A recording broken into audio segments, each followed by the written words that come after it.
ladies and gentlemen, welcome once again. I know it's been a while. It's been a very long time since we've actually been online. Like we always say, this is actually the first of our endless sessions that we're gonna have. And as usual, we do have a lot to talk about. Um, we would like to introduce you once again for those of us who don't know, the host who are just new to the show. I'm your host as well as my co-host, Jaffin Hammond. We would like to have everyone. We would like to welcome everybody and just introduce ourselves again. Jeff, go ahead, introduce yourself and just give us. We miss you. Show our viewers miss you as much as I do. So go ahead. Charlie, it's good to be back. My name is Jeff. United lost today, so I don't have much to say. You know, I know Amisty is not here because he's also commiserating with me, so we'll take it slow today. But as you can tell, we're United fans. So it's just it's not honestly. I don't think it was a good one. I was actually hoping that you guys would lose because for the first time, I'm hoping that Arsenal wins. what? This no, no, no. Now check this out. Check this out. I'm hoping Arsenal wins only because I don't want City. That's the only team that could chase them. That's the only Yeah, potential but team. And Charlie, I'm the for thing is, the Arsenal. reality of it is, City's gonna win. If United is not winning it, City's gonna win because Arsenal, one, it's like they have a young team. The team is young. Like what they've done, commendable. I'm like my hats off to them. Like I clap for them. But Right? I don't think they have the experience and the wherewithal to like keep it up. Mind you, we're halfway through the season. We're not.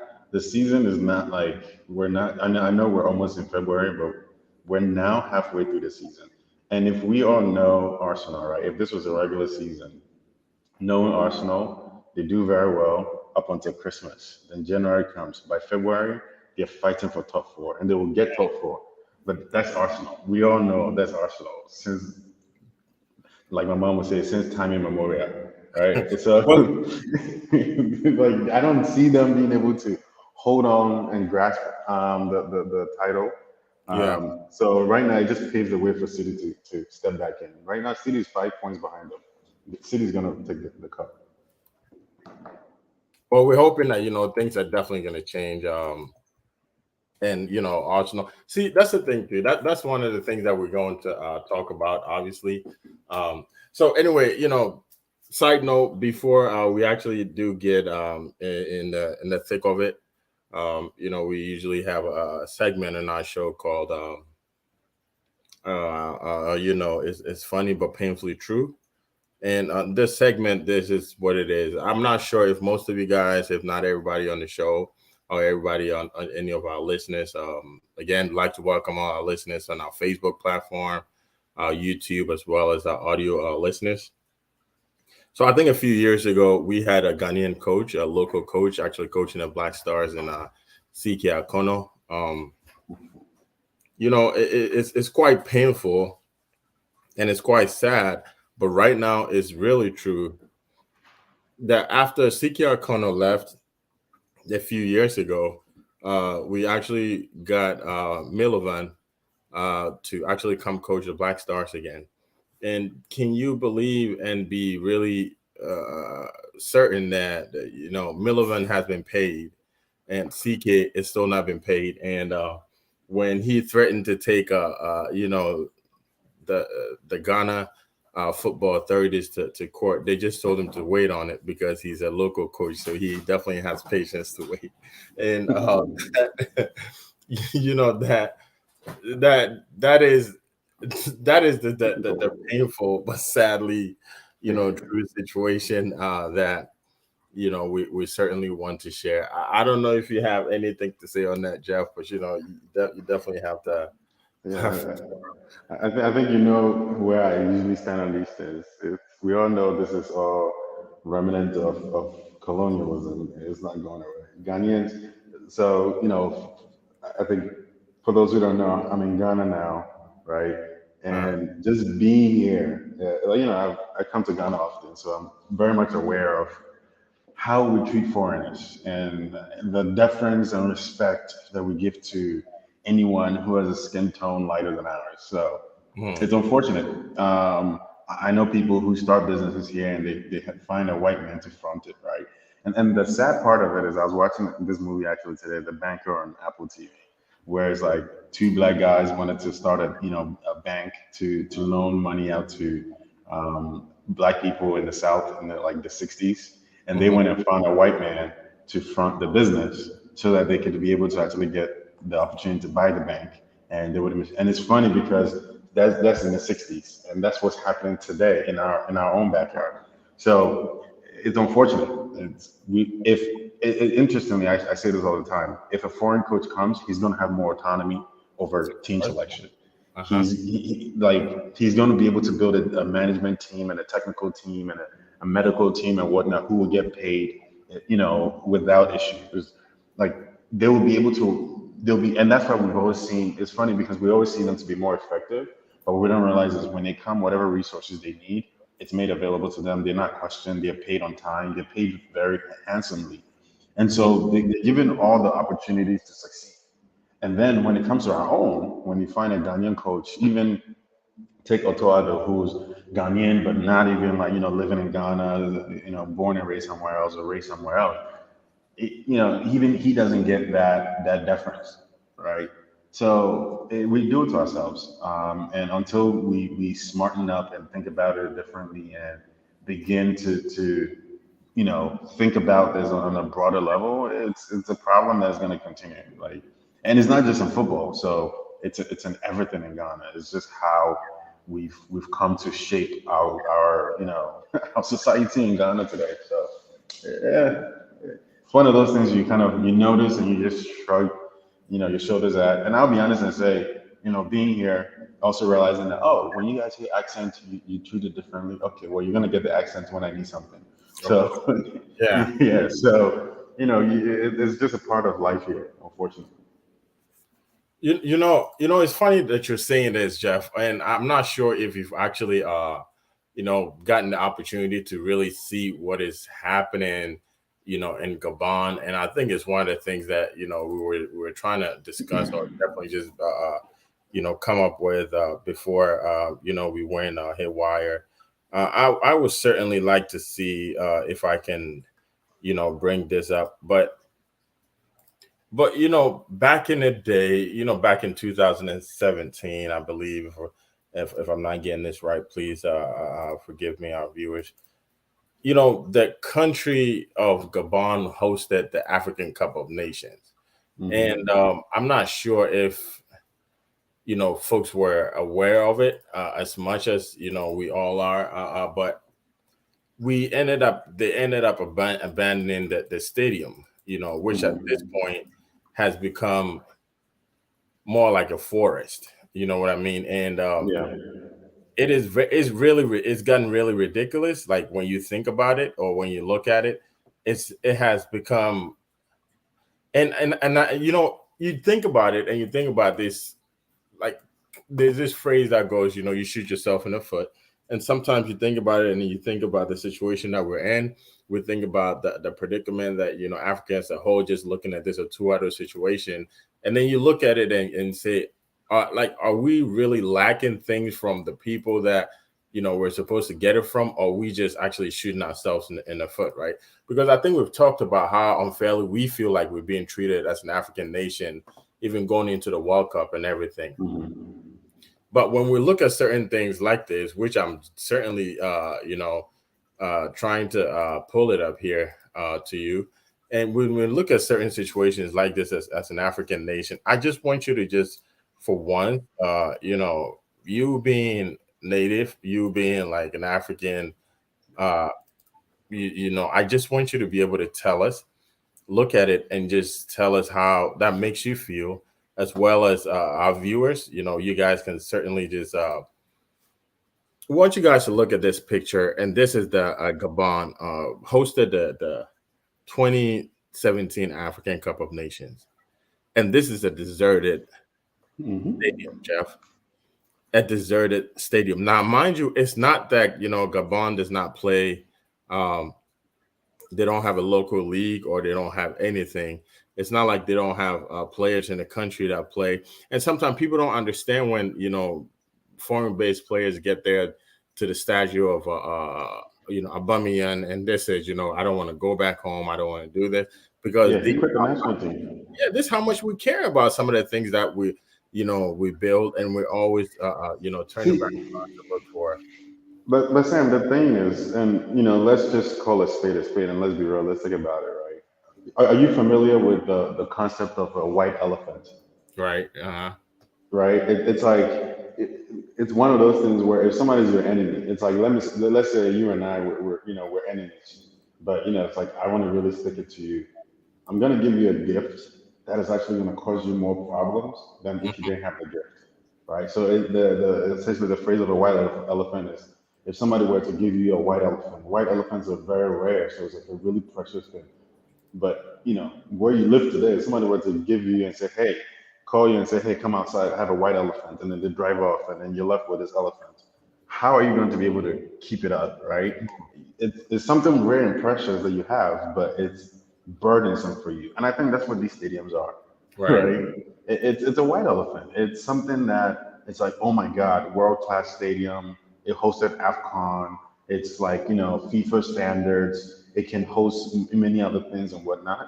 But the reality is, like, compare at the moment it was built, right? Right. Compare it to any capital project or infrastructure in all of Gabon, right? Mhm. And and you realize that okay, this sticks out like a sore thumb, right? Not even all of Gabon compared to Libreville, like the capital, right?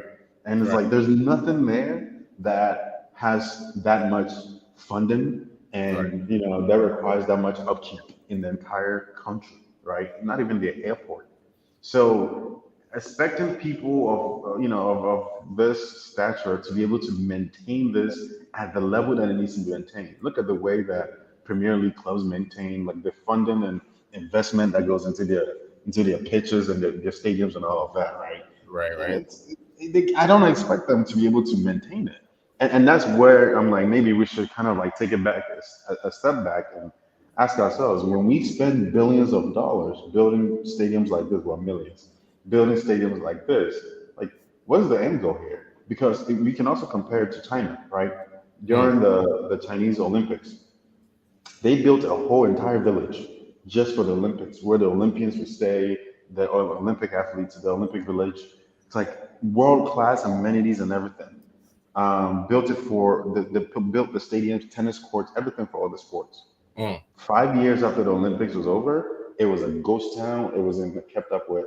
China has the means to say we don't care about this anymore. We're walking away from it, Right. right? But then if they really were interested in keeping it up, they would have. They would have been able to. But even for them, it was just like, okay, this thing is something that it serves a specific purpose, and beyond that, we don't have the means to continue putting money into it. Because imagine if the Gabon Football Association starts putting like 15% of their funds or their revenue into keeping up the stadium. For what purpose? Right? For what purpose? Who's playing there? What revenue are they generating from this stadium? All of these things. They're not. So I'm not making excuses for them, but sometimes we have to be real. It's sad. It's unfortunate. Like we do not have a maintenance culture, not just in Gabon, but across Africa. It's ridiculous that we don't have any stadiums that can meet FIFA standards and we can maintain it. You come to Ghana here. Do you know that stadium that they've been building? Jack, I left Ghana 2004. That stadium was being built when I left Ghana. I came, and that stadium is still being built, right? And the Are unfortunate you part is, talking about the one on the campus? yeah, right on the campus when you're going from Legon to Shashi, like on the N6 or whatever they call it. Charlie, like they've been building this thing for over 20 years. The crazy part is, as soon as they're done building it, it's going to start tearing apart. They're going to start falling apart. So sometimes it's like I don't blame them. When in the moment when you're building these stadiums, it's all fun and games. It's so cool. It's encouraging. We're all optimistic about all the opportunities it's going to bring. But the reality of it is, if you ask the people who are actually building it, who are even putting their money into it, hey, what is your plan beyond the purpose for which it's being built? Not much. So, and because of that, they will make sure they try to get whatever returns that they want to get out of it during the AFCON or that specific event. Because if they don't, the moment that event is over, they're not about to turn into a musical concert, a stadium, or for an arena for music. They're not going to make it a multi-purpose unit. It's really going to serve that one purpose, and then once it's over, it's over, unless the next AFCON comes around. It's unfortunate, but it's the world that we live in the third world. Well, so sometimes is becoming like an outsider or insider outsider while living out actually in this you and I, or to the majority of viewers living outside of the continent, like you live outside yet again, you are from your native countries, and you think about it in so many different ways, right? And then you tend to ask yourself, how are we going to fix this? And that's the question, right? That's a question that Mhm. stands out. And if I ask you, right now, you're in Ghana, and similar thing that you're saying, you're seeing that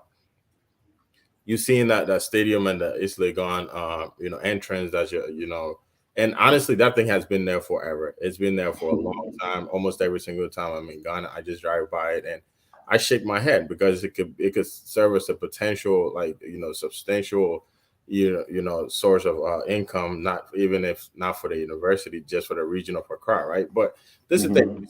So we sit there, and I like to call it inside out, because we are obviously outside of the country, looking. We are inside this country, looking outside and just looking back Yeah. at our home. So I ask, like, what can we do, man? Because it's gotten to a certain point where we always go with our hands open, hoping that someone is definitely going to be there to actually just because this is very depressing. To actually see that, we've built a lot of different stadiums back in 2017, during almost African like almost every African Cup, we go to the extent of Hmm.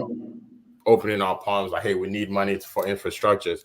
We blame the lack of African players shining on lack of infrastructures. We blame lack of African coaches on lack of infrastructures. We blame lack of African referees in the World Cup on lack of infrastructures.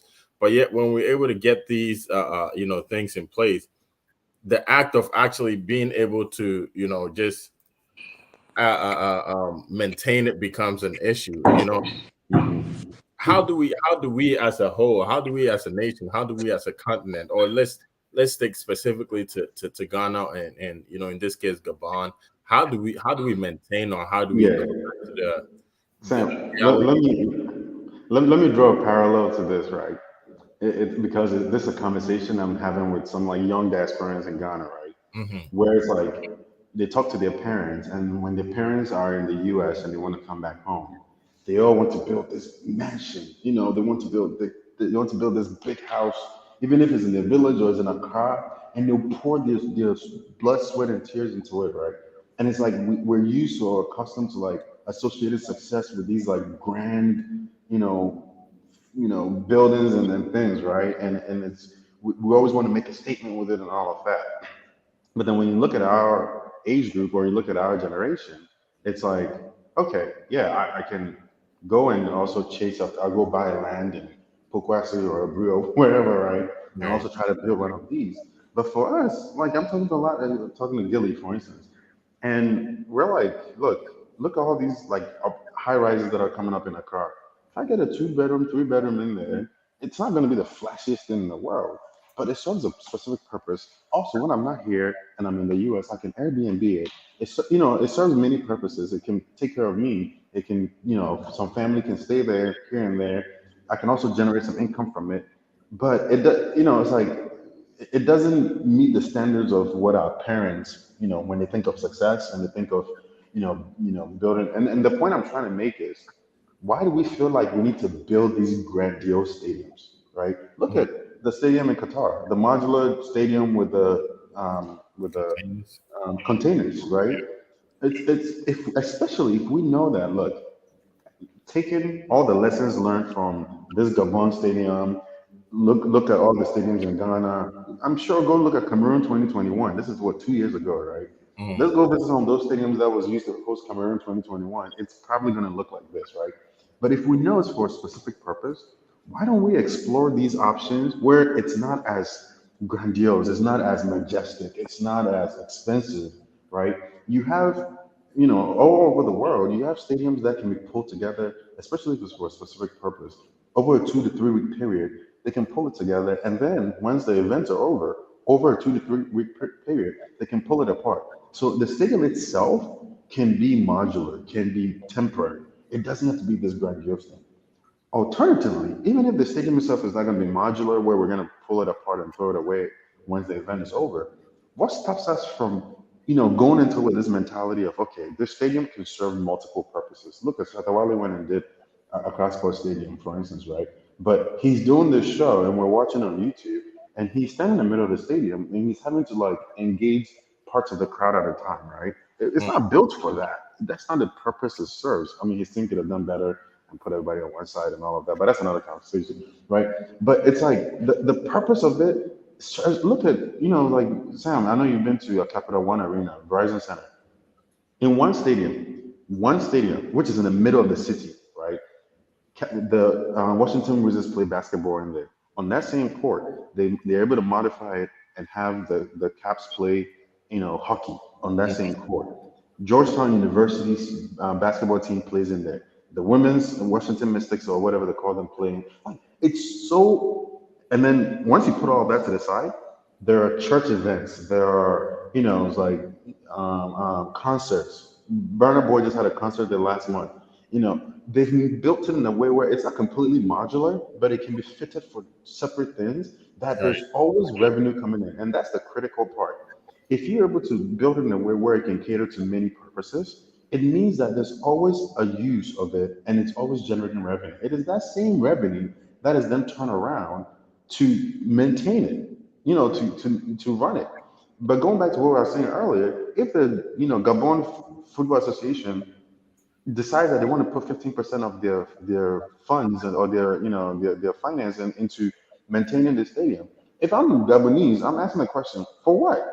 Like what event do we have coming up that you're pouring all this money into? Rather, go use it and build some turfs in neighborhoods for kids to play soccer on and to develop it at the local level, right? Why are we pouring money into this at the national level when it's not serving any other purpose? So I think to me, it's the decision making behind it that is the bigger problem, right? I get it. Our Stadium is used for revivals and concerts and whatnot. But the question is it generating the kind of revenue that it needs to generate, across all the different stadiums in order for it to be self-sustaining, where we can use that revenue to run it and maintain it and hire people who are, keeping the grounds all the time and whatnot. And if we're not doing that, then we can't expect it to change. We can't expect to build a stadium and leave it, not generate any revenue and not use it for any purpose, and then come back to it 2 years later and it still looks pristine. That's just not realistic. So that's my thought process around it, is like it should go back to like the planning phase, the strategic planning phase, where we're thinking of like, okay, is this going to serve a purpose beyond the event that we're building it for? And if the answer is yes, then it's like, okay, how do we design it, bring the right architects in to make sure that it's designed to meet other purposes? If it's not going to meet other purposes, is there potential to make it a modular stadium that we can pull it together for this event? And once the event is over, we pull it together, the land is there again, and then everybody goes about the event. That's my thought process. Well, thank you for that. Misty, welcome. We know that you're in Ethiopia and it's almost midnight out there, but you missed the first segment. We're actually talking about before we actually dive into Ghana's performance and the African performance in the World Cup. We're actually talking about maintenance of our facilities, in Africa as a whole. And this picture actually indicates, as Gabon's World Cup, African Cup of Nations in 2017, how it's been deserted, not just this stadium, but, actually multiple of those. So, I guess you can practically just take the stage, center stage, and just, give us your thoughts on that. I know that you were very big. And the reason why I actually brought this up today in the agenda was because I know that you've been very stern on the fact that we need a lot of facilities. We lack a lot of infrastructures back home and everything. And that's one of the reasons why we're not actually being successful. So I just actually want you to take a look at this and to give us your thoughts and let us know what you think. Hello. Morning. It's past 12 here anyway. So Oh, wow. it's 12:30 here in Addis, and it's been long. I miss you guys. I So know, I know. Sam has yeah, been slacking. yes. So let me just go straight to the point. Our maintenance culture as Africans, it's terrible. I'm sure with Jeff, you been in Ghana for some time now, have seen a lot of things. You go to a place, maybe today, in the next year, you see a lot of change, a lot of terrible change. If it's for a private person, at least you see it better. But for especially for the nation or government, maintenance is terrible. And that is a practice we need to work on. It's bad. So with our stadiums, Gabon Stadium is even amazing. Go to in Ghana, the Esibon Sports Stadium. It's terrible. It was built for the 2008 World Cup, African Cup, and because no one plays there, they've left the stadium. And every single year, the Minister for Sports comes to Parliament with a budget for rehabilitation of the stadium. We are going to do this. And as at, I think the last time I checked, he came when the minister read the budget. He said he was going to give them money for rehabilitation, and 91% is almost done. And a journalist took a picture of that stadium, and there's nothing. You see, as just stated earlier, our stadiums are just used for what maybe a football, that's all. But one of the developers of Can 2008 Stadium especially said that they had plans of having shops, restaurants, nightclubs, and other things in the Accra Sports Stadium. But after the tournament was hosted, nothing. So now the stadium is not generating any revenue.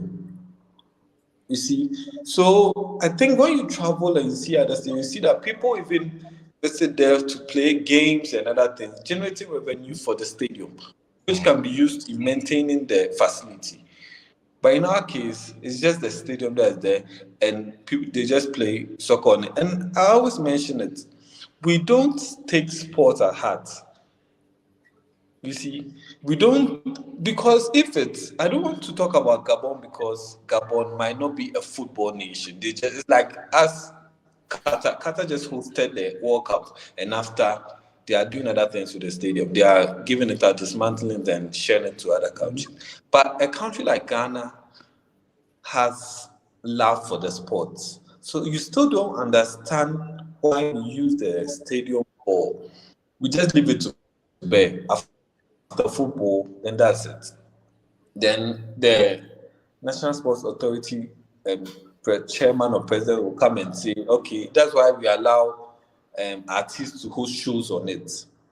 On the field that Yeah. plays soccer, it still doesn't make sense. And you go to Parliament and they ask you, okay, then why don't you put something on it so they could perform on it? And he has no sensible excuse.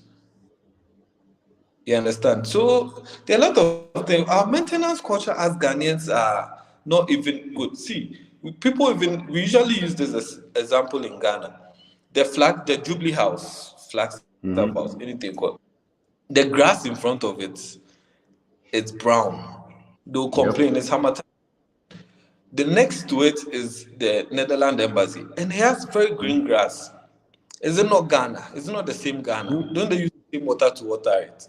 Nah, see, So it's they're 2 minutes down the road, so yeah. Hamatan doesn't reach. So, so you get my point. So even that one alone it or show the kind of people we are. So I think our maintenance culture as Africans alone, and we don't take our things serious. We feel like okay, government will take charge.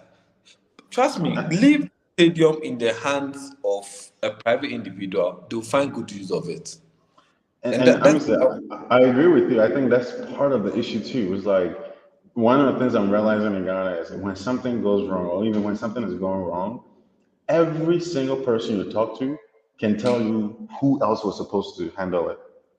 And you yes, will never find that person. because when you Yeah. find that person, they'll tell you who else was supposed to handle it. And so Yes. we offset the blame, and we just, it's almost like hot potato. We just pass it along. And so Yes. nobody actually gets up. That's one. Two, I also feel like I realize that we don't have people who usually know what they're doing. Yes. So even if somebody has been appointed to say, hey, you maintain the grass at Jubilee House, for instance, this Yes. person is going off like inshallah and vibes. So they don't really know, okay, for this grass, this is what I'm supposed to do to. So we sometimes lack the expertise, but then it's like, well, you can also hire for expertise. And it's like, where is it going wrong? Yeah. I don't like, it's a difficult concept because it's not just stadiums, it's not just grass, it's everything. In Every everything. single thing. See, there was this hospital that was built by John Maham, the Rich Hospital, rehabilitated, and it was excellent. That's where my wife delivered. So Mhm. a year went there. It was a new for everyone was like, whoa, this is nice. Just a year after you visit there and you see the place coming, and you wonder, so who is in charge? Don't they have a specialist or someone? Because they charge a lot of money. So you wonder. So as you said, oh, it's supposed to be done by this man, but he's not here, and and because the government hasn't released money, our money we've taken it. But you see them buying new cars every year for the Yeah. hospital, which they don't need. Hmm. So, and that is our nature. I think we don't.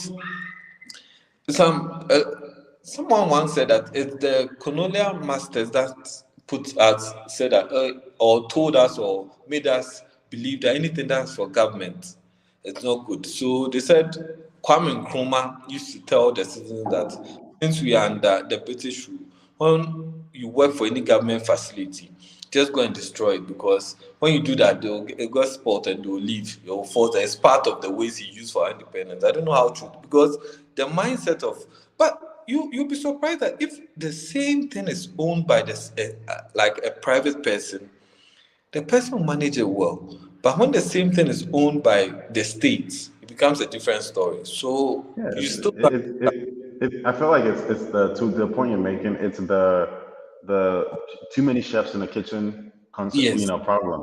Where it's like because there's many chefs, everybody assumes, oh, somebody's gonna do it. Oh, somebody's yeah, gonna do it, and so it actually never gets done. And then everybody's looking around like, why didn't it get done? Like, because it's like, well, there was no one individual who's solely responsible for doing that specific thing. yes, And so you have a lot of people involved, and it's like anything. If you're doing something that's too many people involved, it never gets done well. yeah, So, but this is the thing, right? Where it's like to your point, and going back to like the Esipon Stadium, right? There is, and for me, I'm like, okay, if somebody is standing up in Parliament and submitting a budget request for that specific thing, is there an audit? Like, at the end, like, are we going back and saying, okay, well, we gave you XX amount last year to do this thing, but this year you're asking for the same. So what incremental improvement is that going to bring? And it's like, what was the after action report of the last funds that were released to you? Can you provide, like, I don't know. Maybe I'm asking too much. Maybe I'm being too Western and No, Jeff, idealistic. I don't know. I like to chime in. So I don't necessarily think you're asking too much. I think we're not asking enough questions. I think that's the thing, and we're not really demanding, enough accountability, for those responsible for most of these things. And I think that is one of the that's one of the biggest things, right? And one thing that you actually mentioned of, usually it's funny because when I talk to my friends and they're like, "Oh, what do you do?" And I'm like, I'm an auditor. Everybody thinks about money, right? But going in there to the whole audit, when you're performing the audit, which has nothing, it could have nothing to Hmm. do with money. It actually brings out the checks and balances that we need to have to be able to actually just keep these things going, to actually make sure that everything that is being built from the beginning is actually going to be Hmm. sustainable. Okay, it's not just about putting it up.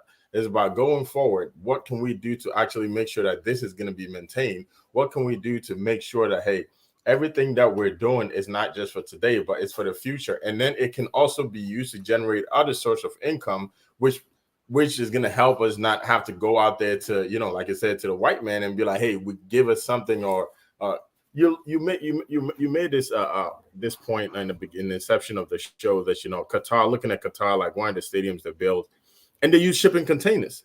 And everybody knows, you look at the history of Qatar, one of the things that they actually do is importation, exportation stuff. I'm sorry, but given that they do all that stuff, they have abundance of and I had to look at the history of that. They have abundance of shipping containers. Rather than just having that sit down, they found a way to actually use that. And then looking at the documentary, it's not even that. They made it permanent. If they don't like it, they can actually just dismantle it and use that actual, spot for something. So I don't necessarily think we're asking too much. I think we're not asking enough, and we're not demanding enough from the people. And it's just sad most of the time, like when you think about it and everything. But with Kwesi Appiah here and everything, I really want us to dive a lot deeper and actually talk about, some of the bigger things on our table right now. And we're actually going to go down the list. And actually, Mr. You being the last one to join today, I really want you to take a stab at this, right? I want you to just look back. I know it's been a couple months, and I kind of wanted everybody to digest the heartbreak and everything that we went through. I kind of want you to look back and tell us how you saw, our performance, our input, and everything in Ghana's performance in the World Cup. You go ahead. Ghana. Love that question. Ghana disappointed me. That's all I can say. I was so much disappointed. Our team had a lot of potential. Our team has a lot of prospects, but we had a terrible coach and terrible management. So the players in the squad were excellent. I don't think I had a problem with any of the players. The only issue I had is our coach was a very inexperienced coach, but he was recruited by a corrupt management team.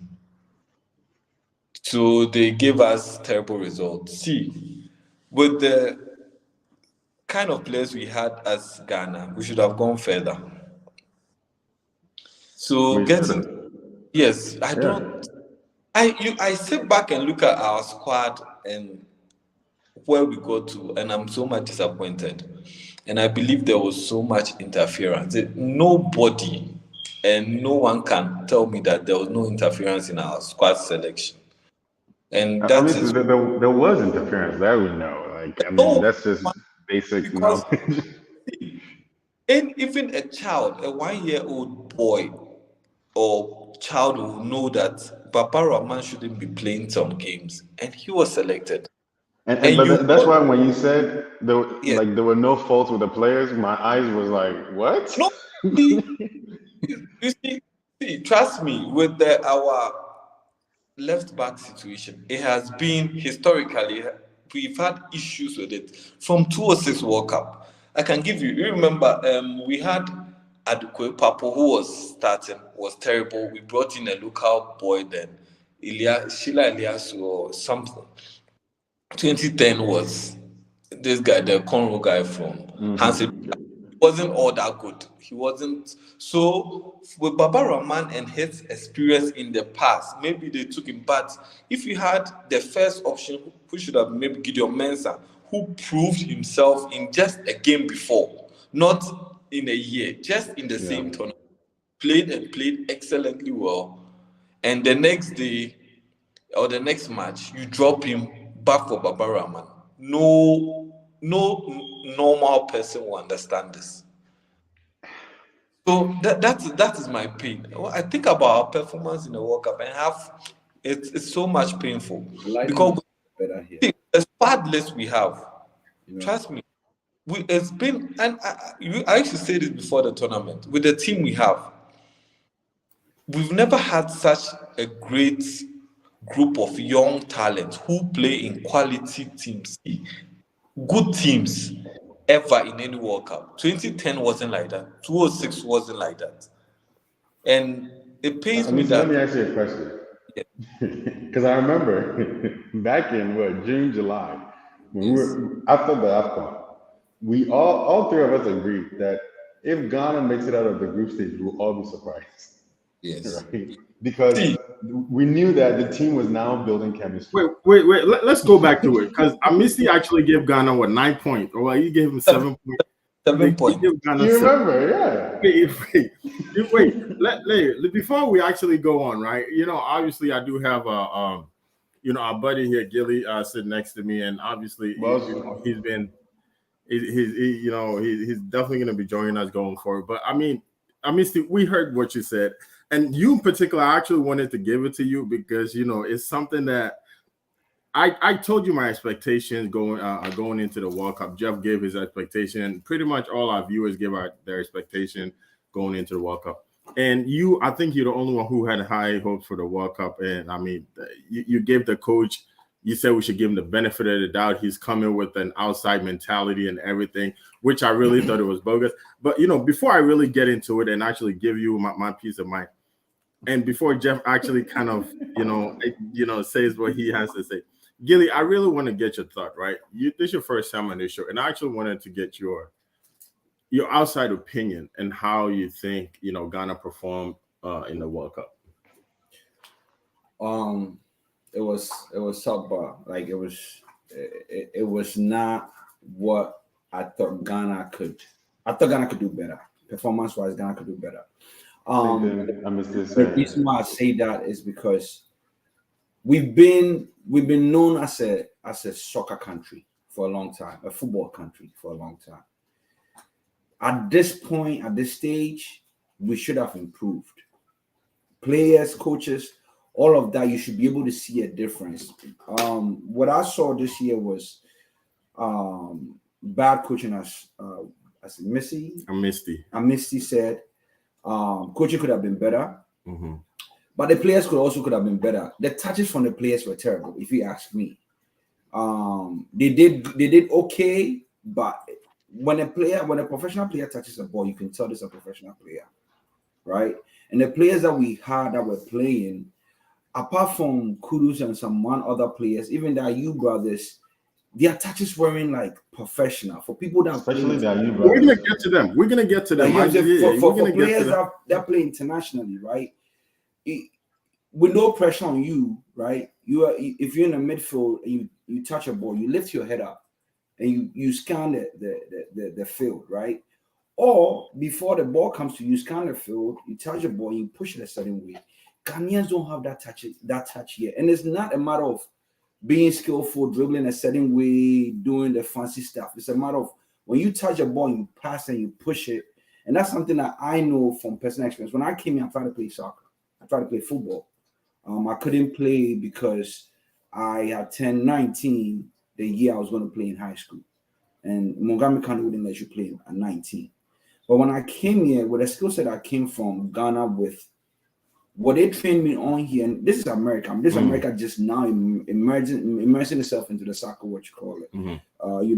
Topic and game and all of that. The way I was trained, I realized that Ghana lacks so much when it comes to training. How Ghana picks players is basically, our skill, our fundamental. He has this skill. Okay, we're gonna, right? We're gonna start playing him.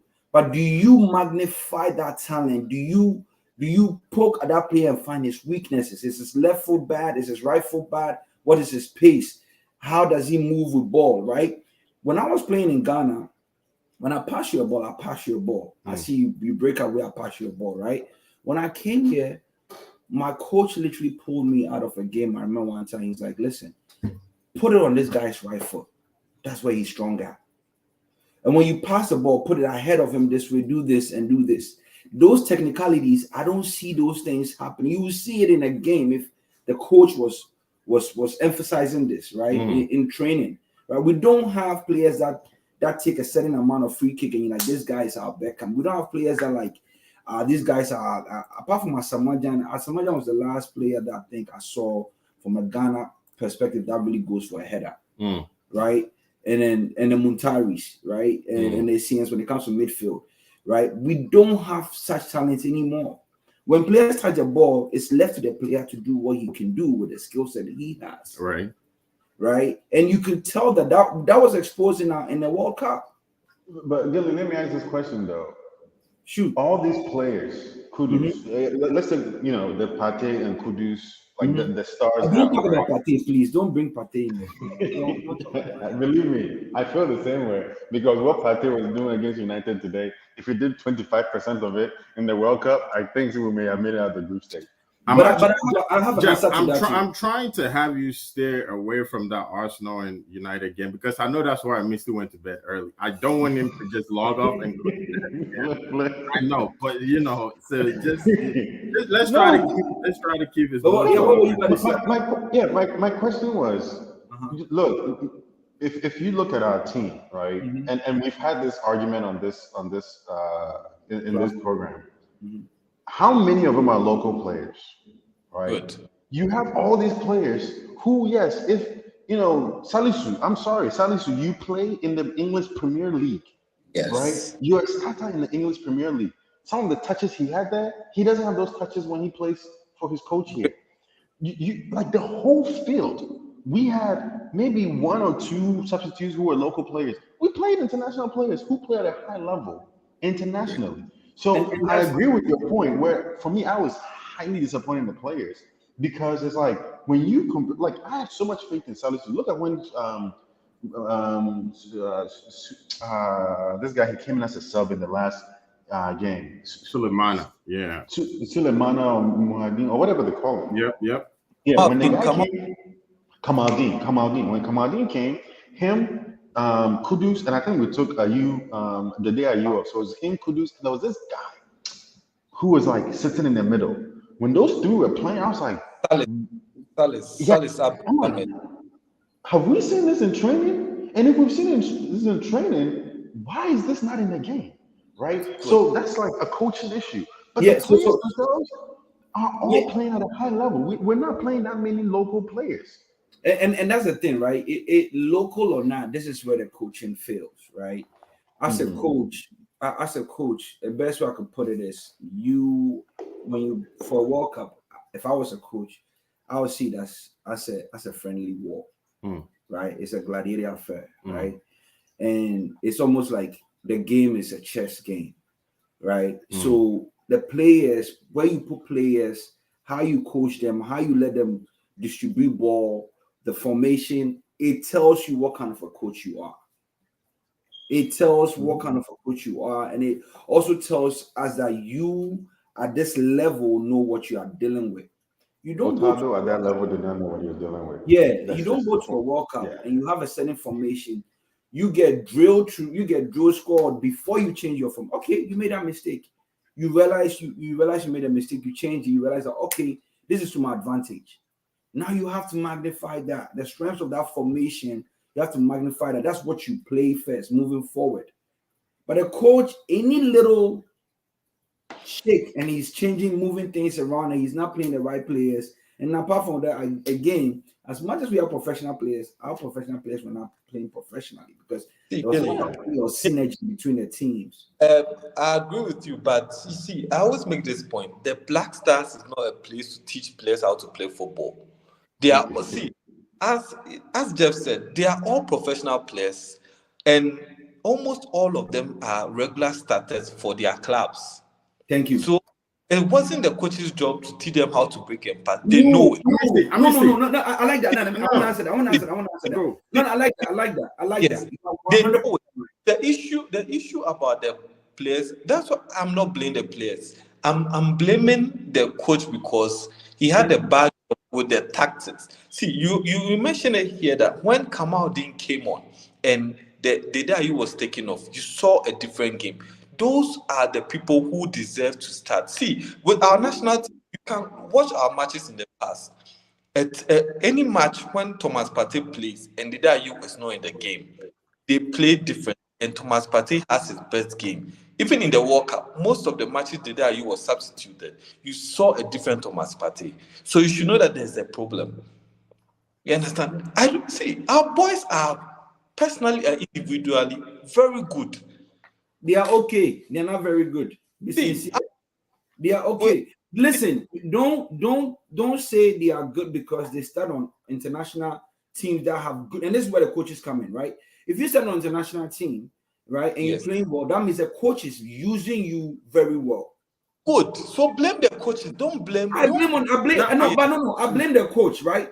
I do blame the coach, right? But the other part is this: as much as I blame the coach, as a player that has played on an international level, when you are coming to play for your country, we have to feel that.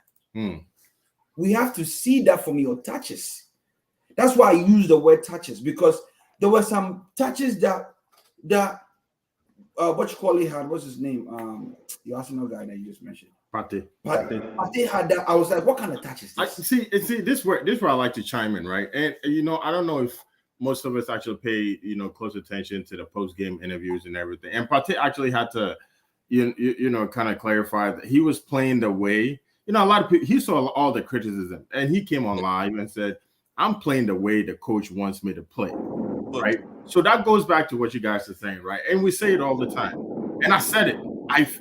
Jeff, how many times before, you joined, before I missed it, started being a part of, I told you, I feel bad for any coach who takes on this position as the Black Star head coach. I feel bad for him because, you come into, sometimes it's not even about the talent that you bring on board, it's the culture that you're actually fitting yourself in, right?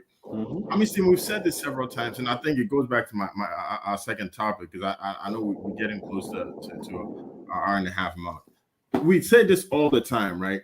We have built the team around certain people that it's so hard for us to see the whole team shine. And that's the fact. And that's how I always see it, right? We've built a team, and we said it before. The last game we played in the World Cup, you and I have this discussion privately. We don't think they should have started the game. They should have not started the game, given the situation that he had. He came on Instagram, apologized. His daughter had just gotten sick. His godson had died and everything. Knowing everything that you were doing. Even if you take all of that out of the equation, his football on the pitch alone in the previous game, he shouldn't have started. Well, that's what I missed. And see, that's what I missed you saying, and that's what I'm agreeing with him, right? Like, it doesn't matter how consistently you're playing. As a coach, right, you should know that there's certain players out there that when you bring on the field, I know this guy has actually been, read like so many times. He's been made, a villain. But let's take Ronaldo, for example. When Ronaldo came into United the first time, everybody said Ronaldo is washed. Ronaldo is that. I remember it was in the Champions League. You guys were playing Boca Juniors and stuff. Ronaldo didn't start the game. They brought Ronaldo in. Lingard also came off the bench. They brought Ronaldo in.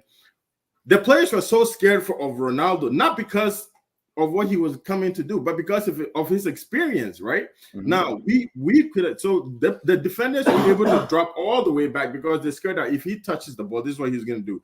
We know what the day was capable of, not what he's capable of, what he was capable of. If, as a coach, as a technical team, you know that Partey can play his free-form game. You know that Salis can hold the midfield, giving Sulemana the chance to run on the other side and everything. You know that Baba Rahman is not good enough to even be on the team. Now that's when I actually do not point to the players and say, "Oh, you're bad. You play on a English level 3 team." Or this one, I point fingers at the coach and our technical team, and I say, "Oh, we're bad. We're horrible. We're not good enough." And it's always going to be like that because that's the culture that I feel like Ghana, as a nation, we've actually kind of built, and the team is built around the Ayew brothers. And until we move on from them, we're not going to be able to let any other player shine. And that's how I feel. Sam, quick question. Do you really think the next tournament Ghana is going to be involved in, we're still going to move around the Ayew brothers? Because that would be a wild concept to me. There is no speculation that we would not be. I mean, tell me if I'm wrong. The way that Ghana football is going, there has not been any talks, no speculation, like no indication showing that we're moving on from them. Because until they come out to say that, hey, I'm retiring, we are not planning on moving on. And I want to put a word. So I was just in Ghana. A friend of a friend, I came across some things, and I came across one of the Ayew brothers, and I paid attention to him, right? Dede specifically. And I saw why it was hard to get rid of him, right? He has all the professional. He should be a coach. Let me just put it that way. he has all the professional skill set to empower players, to motivate them, to lead them, right? But he doesn't have the necessary skill set when it comes on the field to push a game up, right? To put the offense on a defensive mode, right? And it's not like he's a bad player. He's not a terrible player. I just think at some point it's got to a point where he needs to probably hang the boots very soon and become a team leader, right? Because he's really good at that. He's good at motivating the players. He's also very respectful, and he knows how to manage the players in a way that a lot of the players don't have that skill set, right? As leaders, so it makes it hard when you have someone that is such a hardworking, driven person, right? And he's always the first to be on the field to train, all of that, motivate people. It's hard to get rid of him, and so because of that it's almost like it's not a sympathy play from the coaches, but it's almost like a respect thing, right? I do get what you're saying, but that's when I feel like, and that's what I'm talking about, the culture. It doesn't matter, but his time is over. It's over. So this is the next question, right? On the thing. Do you guys think it's time to move on from the Ayew brothers? Yes. What question is that? Because Mr. does not believe it is. Mr. loves Jordan Ayew so much, he thinks he's a pivotal player on our front line. I like Jordan Ayew, but Jordan Ayew should not be a striker. See, let me be honest with the Ayew brothers issue. As Gilly said, Dede Ayew can be part of the team. It doesn't mean he can start. We took 26 players to the World Cup. Listen, we took 26 players. So are you telling me that benching Dede Ayew for him to even be part of the team, maybe come in 1 or 2 minutes to the end of it, or motivate the boys in camp, will kill the team? No. And as he said, with his experience in the past, he has the spirit of leadership, the spirit of motivation, which he's very good at, and which you can't find in a lot of players. Even our former captain, John Mensah, didn't have it. And even I listened to Asamoah's interview with Dan Kweku Yeboah, he was like, Dede, that is naturally Dede. So when being part of the team, I don't have a problem. See, when Jordan is deployed well, he will perform well. That's what I'm saying. It boils down to the coaching issue. And I'll repeat it. See, we had the boys, but deploying them on the field was the issue. But how many coaches have come with these guys being on the team, though? Sam, and also the question. Sorry, let me add to this question before you answer it. Crystal Palace has been deploying Jordan Ayew for over 5 seasons now. I think in the past 3 seasons, he has 3 goals, if I'm not mistaken. So, and it's like Patrick Vieira is giving him all the grace in the world, right? Whereas, like, if any other coach in the Premier League would have been sold Jordan Ayew, would have been gotten rid of him, because you don't come in as an attacker and perform the way he does, and still get a contract extension and things like that. I have on the national level, on the club level, he's gotten all the chances. For me, it's like, it's one of those things where it's always like, oh, this guy, if you give him the chance to perform. We've been saying it for a long time. But I'm like, when? The guy is pushing 30. So when? When is that chance coming? That's my question. That and then I can tell you something. So a mistake that I used to make, and I see that Jordan has a mistake, is when I used to play, when I touch a ball, I'm dribbling, but my head is down. Oh, yeah. Right? That's Jordan. Jordan does that to date. Right? And then also, as a striker, you should not be dribbling too much. Really. You shouldn't be dribbling as much as he does. He is good with the ball. Winger, not a striker. That's the mistake we are making. He plays on the wing. Okay, he plays on the wing, but he tries to move like a striker. On all his club teams that he's ever played, he's played as a winger. Everybody knows that. But when he comes back home, you do know we play him as a forward. Iñaki Williams was our main striker in the World Cup. You're talking about this World Cup. We're talking about how many. Wait. Let's say this for a minute, right? And I'm talking about the culture here, right? Because of the culture that we have, Steve, so many players around the world do not want to play for Ghana. Not necessarily like they don't qualify. 18 countries. Yeah, we might have lost. Oh, Jeff is on there in audio. 18 countries. 18 countries have Ghanaian players playing for them. That's 59% of the team that participated in the World Cup. So don't you think it's time that we actually steered away from that culture of just building around one specific player or just these two players in order to attract some of these players? Like Sam, we talk about left back, right? Why didn't Jeffrey Schlupp play in this World Cup for Ghana? He's one of the best left backs right now in the Premier League. Amisi could definitely just give us something. Yeah, I can tell you. Yeah, listen, the story about Jeffrey Schlupp is quite different. See, he said, and now for about a year or two now, he has position from midfield. You understand? He and from what we heard, he's not ready to go because of he's not ready to go back to the left back position, which requires a lot of speed, a lot of running, because of course age-wise he's grown. So he prefers the midfield. That's why in Crystal Palace he plays in the midfield. But in the midfield, Ghana has a lot of options. So of course he wouldn't make the team. You understand?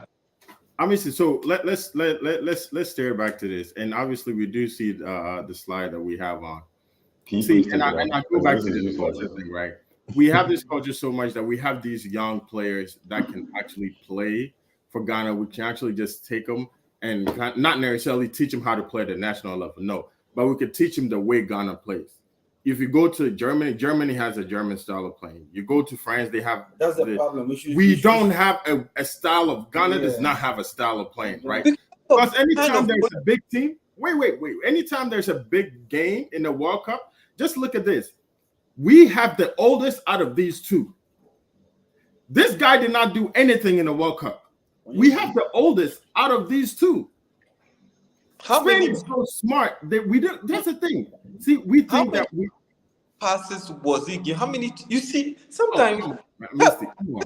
Listen. That is why I'm putting the blame on the coach. See, if you have a player, and Iñaki Williams doesn't have a history of scoring, he has a history with the speed, history with the dribble. Why do you deploy him there? Those things are more technical. I'm just telling you, be honest, how many direct passes you can see Iñaki Williams make a good run, he doesn't get the supply. You know why? That I agree with. The day Ayew was playing in the number 10 position where he wasn't releasing the passes, that number 10 position should be for Kudus.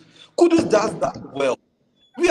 See, this is technical. I don't think the players individually were bad. See, Iñaki Williams is not a bad player. Watch him in Atletico Bilbao. He makes a run, he gets the passes.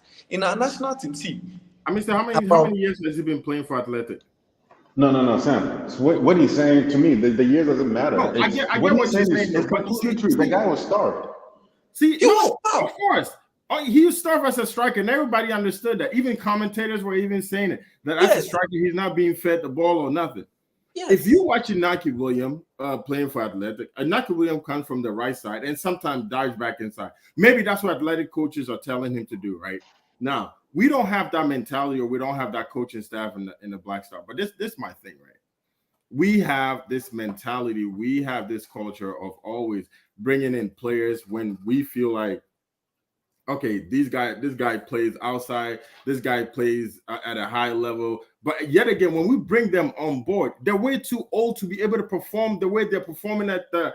That's never the part. No, listen. When was the last time we had someone like Stephen Appiah who can supply passes in the team? And Kojo Asamoah. Today, let's see. Asamoah even mentioned his best player he has ever played with for Ghana is Kojo Asamoah because he was giving him the passes. See, Iñaki Williams is a very good player. Let's not pretend.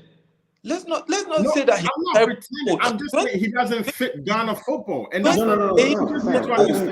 I think that's the whole point, right? It's the argument you're making with Iñaki Williams and how he cuts in from the wings. Like the reality of it is, we all saw what Dede Ayew was doing at number 10 row. I don't know if Otto told him that he should just go there and try to just pick up fouls.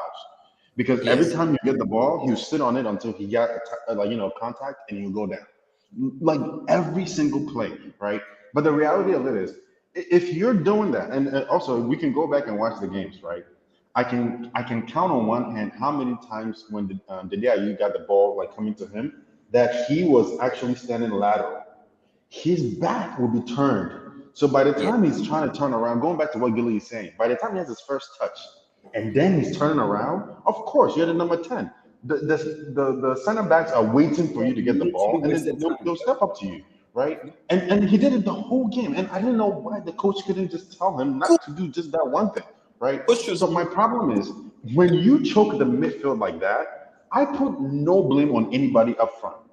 Because all you're doing is like, because the problem is not, if Inaki Williams decides that, you know what, I'm not getting fed up front, I'm going to drop him, we will be here criticizing him for playing too deep, right? Good. And the coach, you know what the coach will do in the next game? He'll drop him because you're a striker and you're supposed to stay up front and wait. So my thing is, when he's up there and he's not getting fed, if we were feeding him and he was not making good use of it, I would be the first person. But see, these are the same Ghanaians that talk so much that we benched Afenya-Gyan because we felt like he was not producing enough. Afenya-Gyan was in the same boat where he was not being fed.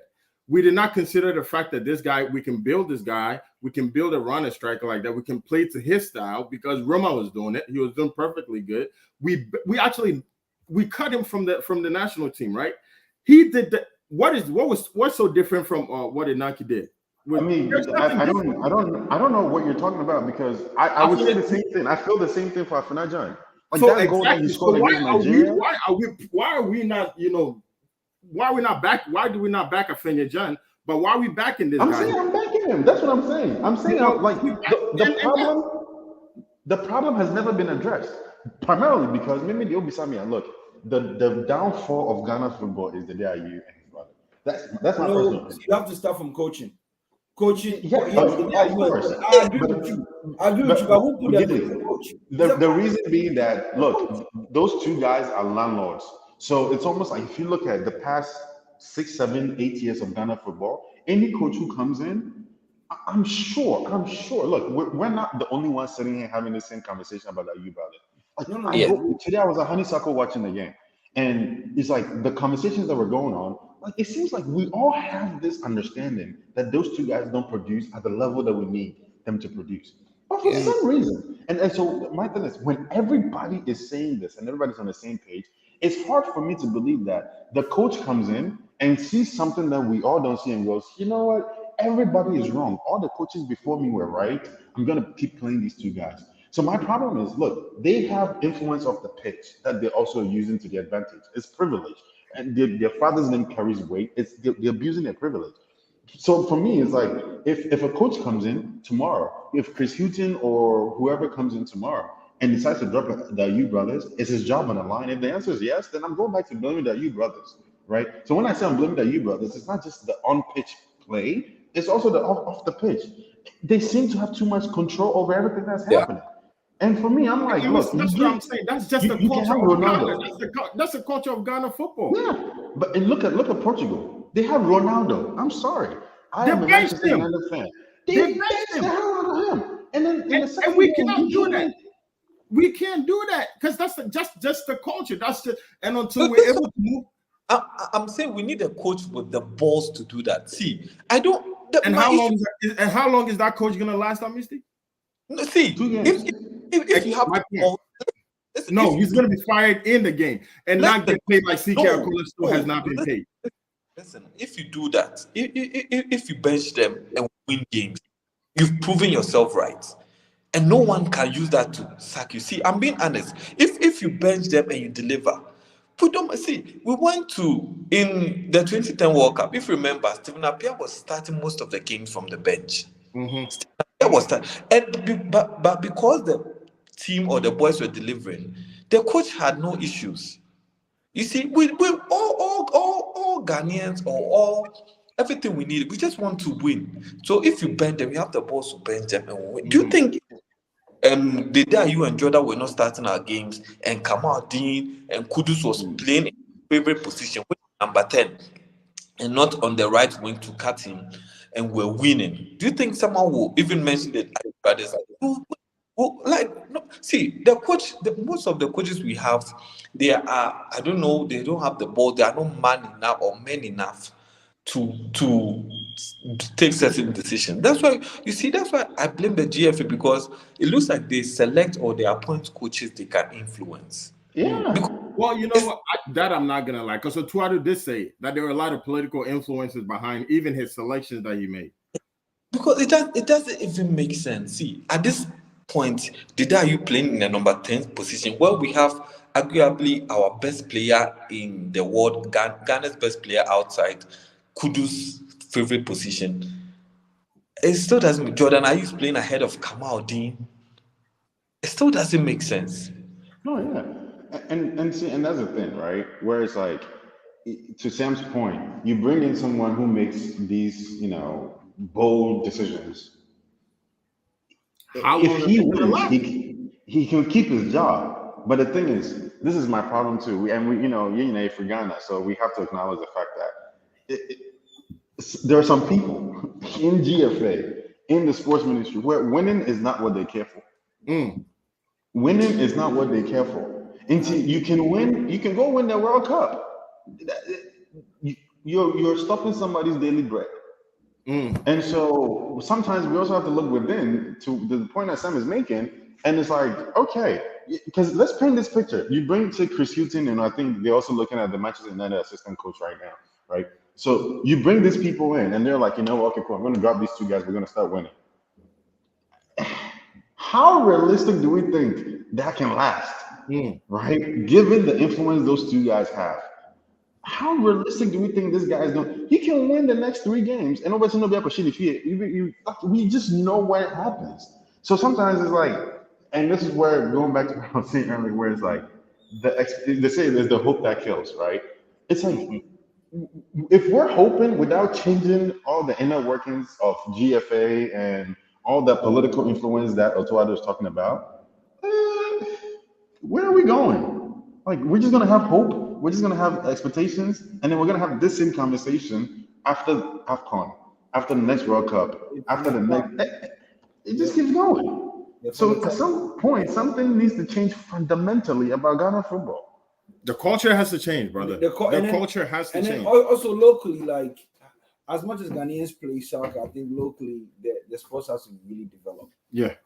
Locally, from the House of Folks, the Olympics, everything has to be developed professionally. Because if we play locally, if we play professionally, in Ghana, within Ghana, and then within the African continent, that alone magnifies and changes our game when we come internationally.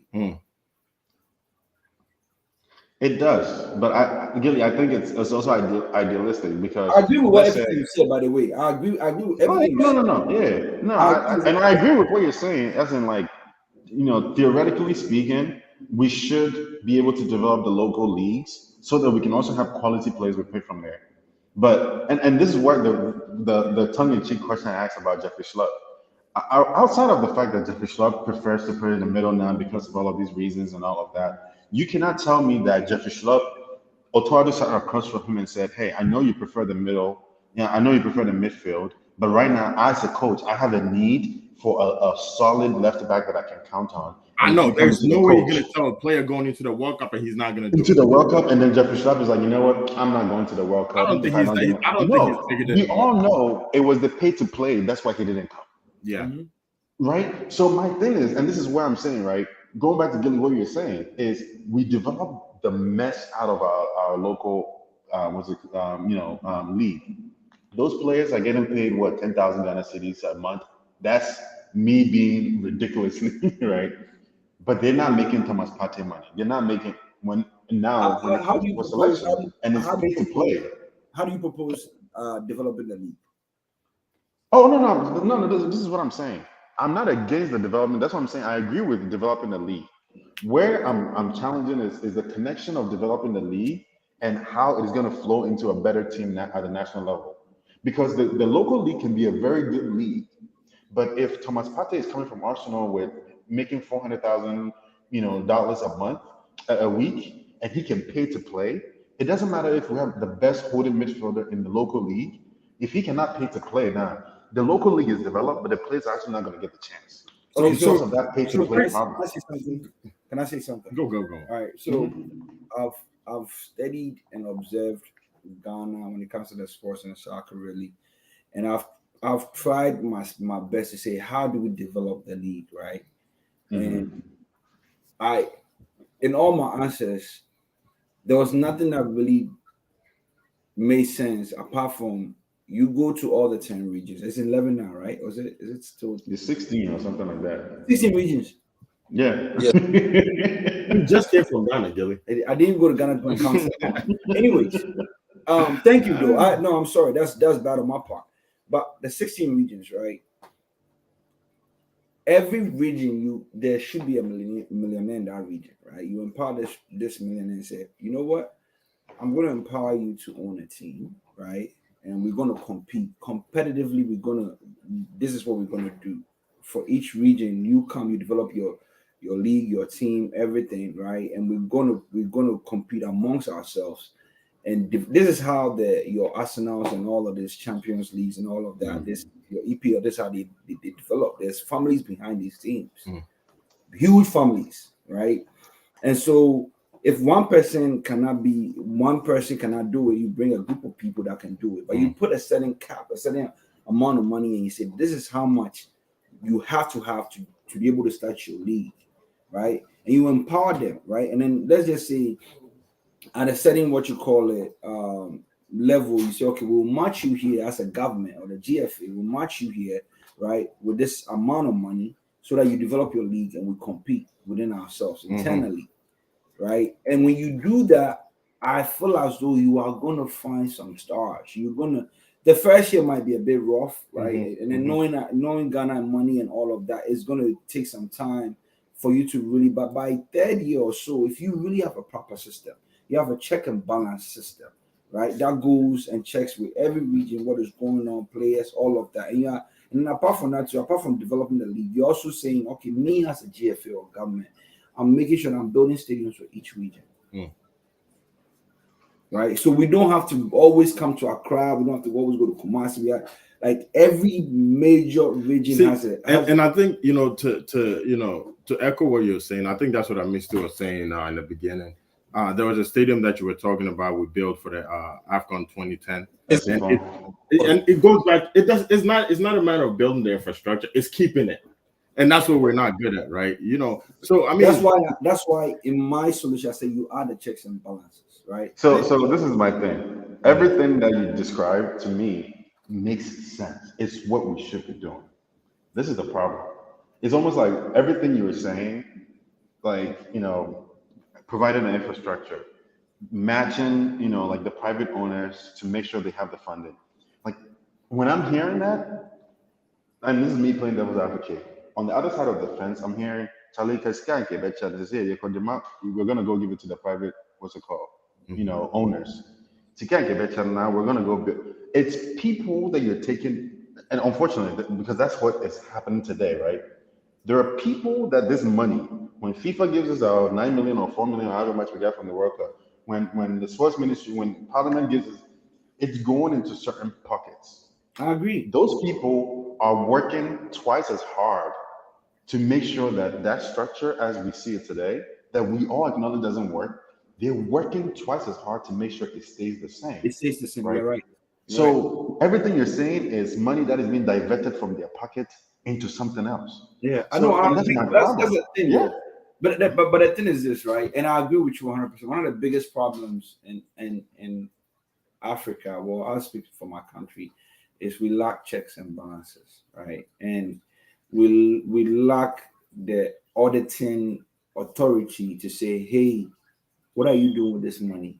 And if this is what you're doing with this money, I'm firing you, right? There's no fear of losing your position if you go and embezzle funds, right? If you go and embezzle, because the person who's going to do the firing gets a cut, and that's what you're feeling to understand. No, I understand that.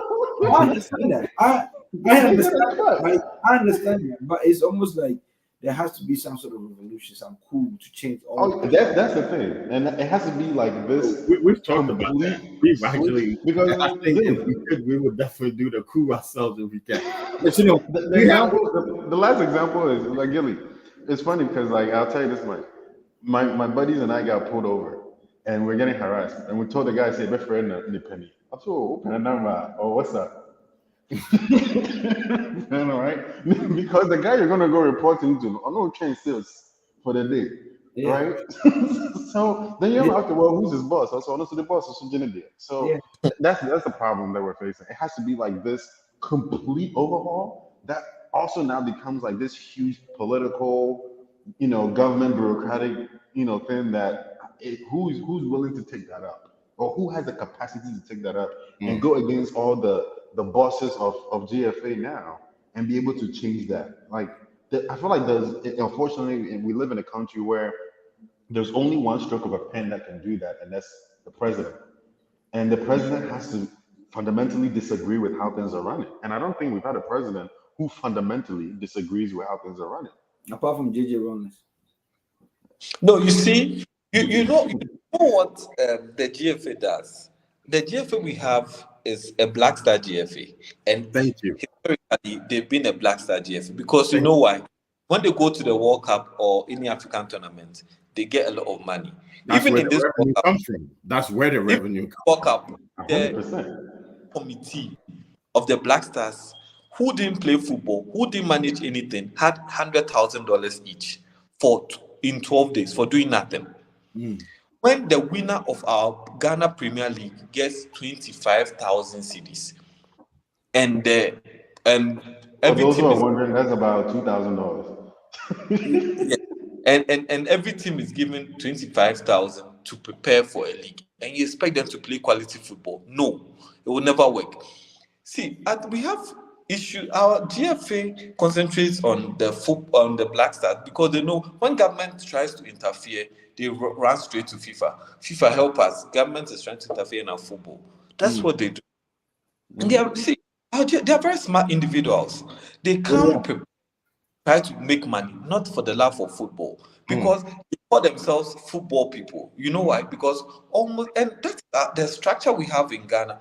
Everyone in the GFA has a football team. Before you are part of the GFA, you should own a football team or represent a football team. So definitely, the boys or the men or the guys there, they are making money for their team. So they will bring their player, push him in any of the national team, make sure he plays so that we sell him. So I get money. So it's business. And to folks watching and listening, and those who don't know, and that's the only reason why Baba Rahman played a game that, all the games that he was supposed to play. Folks who don't know, Baba Rahman is a product of the GFA president, if I'm mistaken. I think that's his manager, or he's his manager. So he had to play so he could get a better team, so he could get a cut. But guys, we have about 8 minutes, and I think the last segment on the last topic for our segment today. Do you guys think? I think everybody could probably have about 2 minutes to just wrap this up until next week. But do you guys necessarily think that we're not giving a coach an opportunity to really grow a team? And if not, how long do you guys think we should really give Ghana a coach? I mean, a time for a Ghana coach to develop a team to his own preference. Because me personally, I feel like anytime a coach comes and he does not automatically just picks up from nothing to win the World Cup, we let him go. And for all of us on this, platform, we played football before. Every coach has a different style of playing. And the more you do that, the more you confuse players, the more you confuse team chemistry and everything. So do you guys think one of the issues of Black Stars not really progressing or not improving is a lack of time that we're giving our coaches? Jeff, you go ahead and go first. So I think that unless you're like Eric Ten Hag, right, and you come in and then, within the first season, you win, 25 games out of 28 or 29 or however many. Like, there's, the time when lightning strikes twice in the same place. But those are rare. You can't count on that. You can't strategize around that. My thing is, and this is the thing, and let's take Otto Addo as an example. This guy had days, if not weeks, to prepare for the AFCON, right? No, not even the AFCON, to prepare for the qualifiers, World Cup qualifier with Nigeria, right? And we sat on this, and talked about how he's going to build team chemistry. He's actually going to use the qualifiers to be able to determine his first 11 and all of these things. We talked about how he forced to have the friendly with Switzerland right before the World Cup, just so he could be able to figure out his play. He didn't get enough time, right? And so for me, it's like the fact that we beat South Korea and actually got 3 points was a miracle. Like my expectations were super low going into it, into it because he hadn't gotten the time to know the players. He hadn't gotten the time to really develop the kind of chemistry he wanted to develop. He hadn't gotten the time to be able to impart his style and his playing tactics on them, right? So what he was going to rely on was their natural ability and their talent and what you're bringing from their clubs. And when you do that, it's wishing upon a star. So for me, he didn't get enough time. When he quit, I actually believe that if he decided to stay, GFA would have allowed him to stay. Because any level-headed person would look at the situation and look at the performance in the World Cup and say, yeah, this guy didn't have what he needed. In terms of time, you can. For me, I'm like, I don't see the rushes, right? When you look at the reason why I always say this, the reason why we did well in 2010 World Cup was because of 2006. It was the same group of guys that were able to break through. I mean, they claimed they were in their 28, 30, they were much older, but that team chemistry and everything was there. Right. So, but then also there was a playing style that they had and all of that. So for me, I'm like, I don't see what the rush always is. Like, even if Otuadu comes in and he loses every game in their World Cup, you should see that, okay, he just came in a few months ago. He needs another tournament, like another AFCON, or even this CHAN, that we're having. He should come and coach that, get the experience, be able to set in the style. And the thing is, when you have the core style, when team players come from the fringes, they know that the other players are bringing them in like, hey, guy, like when you come in, you see, like when we get ball on the wing, like they will be able to impart that style on them. But if we don't do that, then that turnover is always going to hurt us. And at that point, it doesn't really matter what style the person is bringing because, and I said this before, anytime a coach comes, the player knows that he's going to outlast the coach. So why really pay attention? That's what's going to work against us. Yeah, Mr. Go ahead. 2 minutes. Okay, so for me, I believe Ghana first needs to identify the kind of football we want to play and use it in selecting the coach. We have coaches who are defensive minded, but naturally, Ghana's style of play is similar to the Brazilian style, which is the samba soccer kind of skill, pass, move. That's our style. So we move towards that direction. So we look for a coach in that area and employ him. In recruiting our coach, you see, with the GFA goes or forms a selection committee with no technical person on the committee. You have the GFA vice president, Mark Addo, Randy Abbey, and there are about 3 people who go in appointing a coach. They have no technical ideas. So when they go, I wonder the discussion they have with the coach. So even that one alone is a no-no. And we have senior coaches in the country who have or who know or have the history of how Ghana plays and delivers well. They are not on any coaching committee. You even coach. We have a technical director from FIFA who is a white man from Germany. He's not part of the selection committee, and you expect them to do a coach for you. Never. So that one alone is a no. So we need to identify our style, know the country or where we can get our coach from, and that's it. That's it. Julie, 2 minutes. I agree with everything my colleagues have said. I think one thing that I see that Ghana lacks is, apart from the tenure of the coach, how many friendlies are we playing? How many, games are we playing with our national team? Not for just World Cup, but between the period of World Cup, right? The AFCONs and all of that, right? We need to develop our national team where we know every 4 years we're going to war. Let's just put it that way. You don't wait till the 3rd year before you choose a coach, and then the coach has to study the team, and then he has to design the chemistry and everything around selling players. The coach has to be ready for war for the next 4 years. So then the current coach, if he stakes, has to be designing his plays, picking up his formation, and then as Amisti said, knowing if you're going to be a defensive type of coach, or you're going to be a striking type of coach that's attacking a lot, or you're going to be in the middle, right? And then from there, you spruce your talent and then use your talents in a certain way. Because there are certain players, there are certain things that teams that when you come across, you have to be a little bit defensive before you counter-attack. There are certain teams when you come across them, you have to be an attacking team. And these are all formations and styles that as a team, as a national team, we should have that in our catalog before we play. So that's all I have to add to that. Well, I think this has been a very great session. Obviously, we still have a lot to talk about given the time that we've actually gone without coming online. We're going to table the rest of the topic for discussion next week. Misty, hopefully you're going to be back home and we don't have to wake you up at 2 a.m. Hopefully you could definitely just link up with Jeff and, it'll be a lot easier.